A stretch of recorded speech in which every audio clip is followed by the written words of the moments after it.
Boom, a beer now. Yeah. What I'm worried about. You got it. No beers. All a good story, mate. Oh, sorry. Just edit that out.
Well, good morning, folks. So, just about to have brekkie in Elko in Nevada.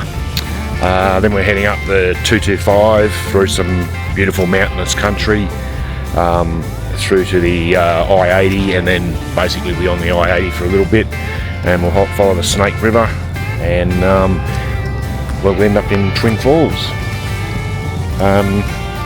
Tonight we're going to one of Rod's mates that lives in Twin Falls. He's a spray painter or an artist or something or other, not sure exactly. But yeah, I've done this route before, it's beautiful. I hope you all enjoy it. But first things first, breakfast.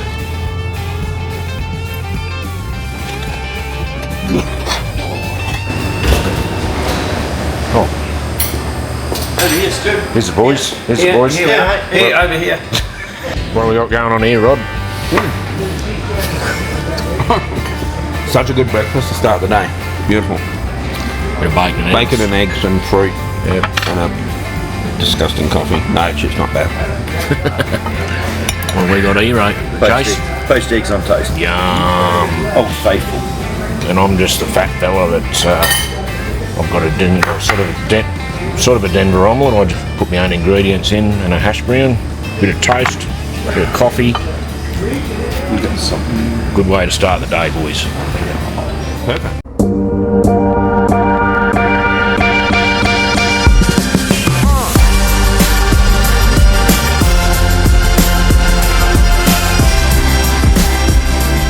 In July 2025, three Aussie mates set out on rental motorcycles from Eagle Rider in Los Angeles to embark what was to be a 5,000 mile, 21-day road trip across 8 states in the US, including California, Nevada, Idaho, Montana, Wyoming, South Dakota, Colorado and Utah, covering varying landscapes and temperature extremes.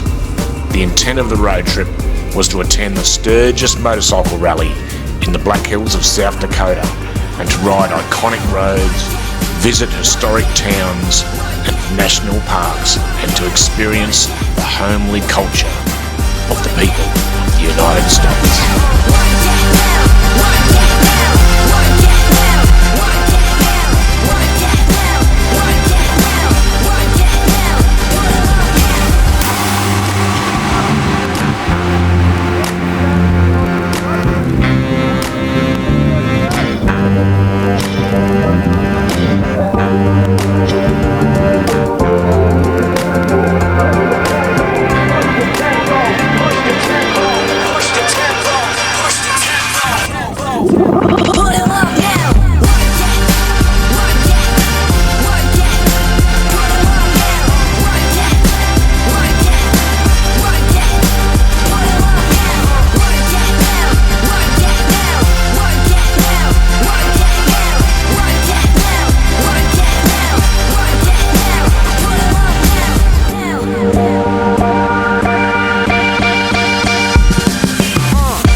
Situated at a stunning 6,200 feet the same elevation as Lake Tahoe. Wild Horse Reservoir commonly boasts Nevada's lowest winter temperatures, which makes the area perfectly ideal for prime ice fishing. Freezing early in the fall months, this reservoir freezes more quickly than other lakes in the area and remains frozen the longest. Stocked with rainbow and German brown trout, smallmouth bass, yellow perch and catfish, the reservoir offers fishing during summertime that is equally satisfying. Though hunting's not allowed within park boundaries, Wild Horse Reservoir is a popular base camp for hunters looking to fill their tags. The northeastern corner of Nevada is typically home to some of Nevada's big game animals, like pronghorn antelope, mule deer, desert bighorn sheep, and Rocky Mountain elk. Of course, these animals are fun to shoot through a camera lens as well. Wild Horse Reservoir dams the Owyhee River and is located on State Route 225, 65 miles north of Elko in Nevada. It was constructed in 1937 and reconstructed in 1970. Most of the surrounding land is administered by the Bureau of Indian Affairs, but is leased to the Duck Valley Indian Reservation just to the north. At maximum capacity, the reservoir covers 2,830 acres and has a maximum depth of 70 feet and an average depth of 40 feet. State Route 225 begins just west of downtown Elko. It continues generally north before reaching the south shore of this beautiful Wild Horse Reservoir. The road winds its way along the east and north shores of the reservoir before entering the narrow and windy canyon of the Owyhee River.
The Owyhee River is a 346-mile-long tributary of the Snake River that begins in northern Nevada and flows through southwestern Idaho before finishing its route in Oregon. Floating the Owyhee is popular in the spring during higher water flows, and low water float trips are possible in smaller craft. The Owyhee Canyonlands system provides habitats for Californian bighorn sheep, elk, mule deer and pronghorn antelope. Common large and mid-sized predators in the area include cougars, bobcats, coyotes, badgers and raccoons. Small mammals include rodents, rabbits, shrews, bats, weasels and skunks. The waters along the entire Waihi River system and its tributaries are considered outstanding habitat for river otters.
The town of Waihi is located along the banks of the Waihi River.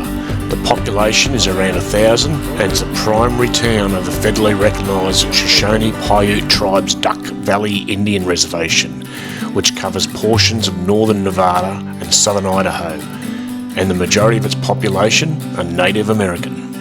These tribes once freely occupied the land in the tri-state area of what is now Idaho, Nevada and Oregon.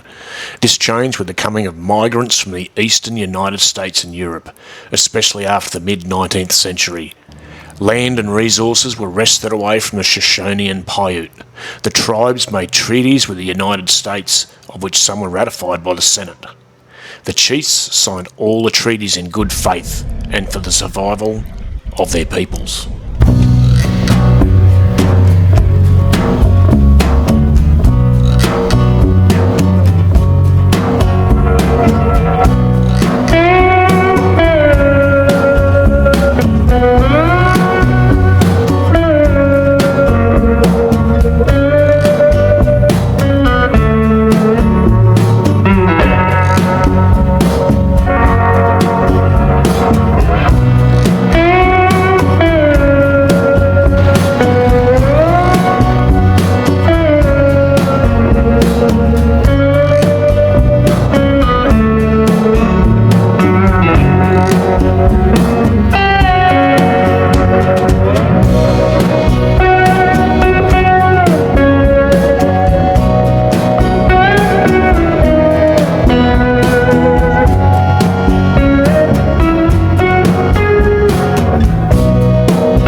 folks, we're at the Perrine Bridge in Twin Falls in Idaho.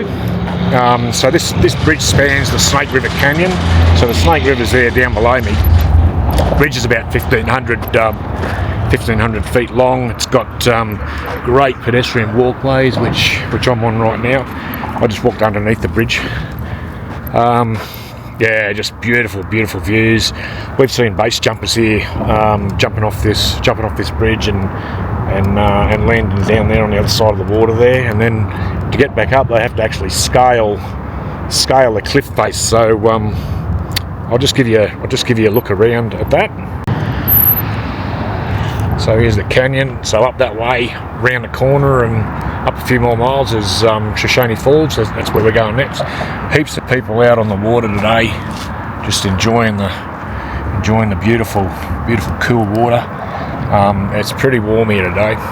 So just down there is where the base jumpers land. And they actually jump right in the middle of the bridge there. They jump.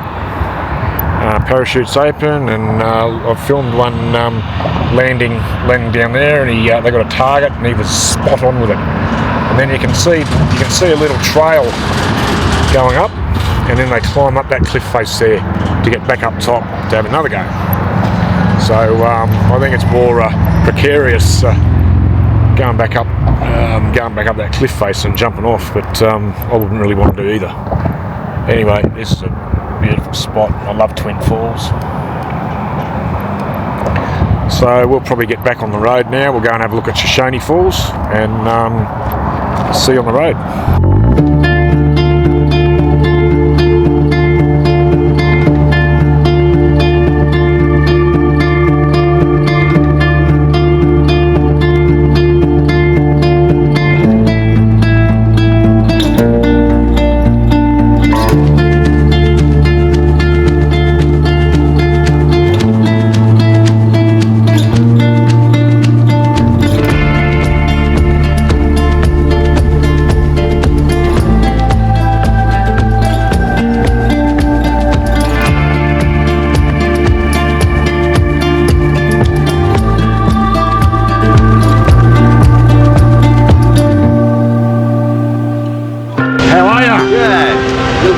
$5 for each. $5 for each. You guys on a trip? Yeah, mate.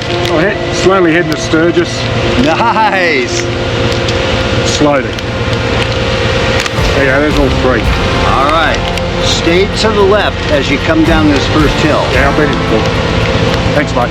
Yeah, have a good time. You own the beer now. Yeah. You got it. Go Bears.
Folks, we're at Shoshone Falls.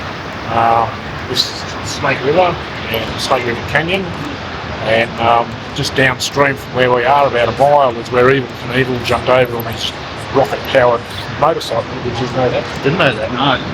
But you can't Well, access it. he didn't actually, he tried. Fair enough. Fair enough. Spoil a good story, mate. Oh, sorry, just edit that out. But I didn't know that. yes, but you can't access it anymore because that's sort of by the property. Yeah, right.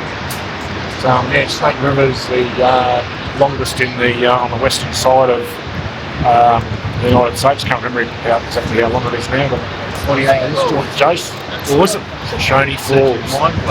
People down there, right? So good. Some people swimming. We did the hidden treasure in that field. Pity he's got to pay to get in. Yeah. Well, you pay.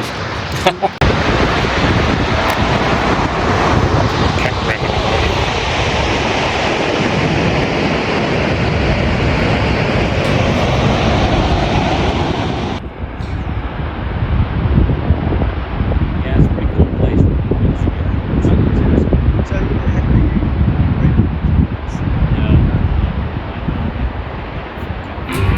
Whereabouts?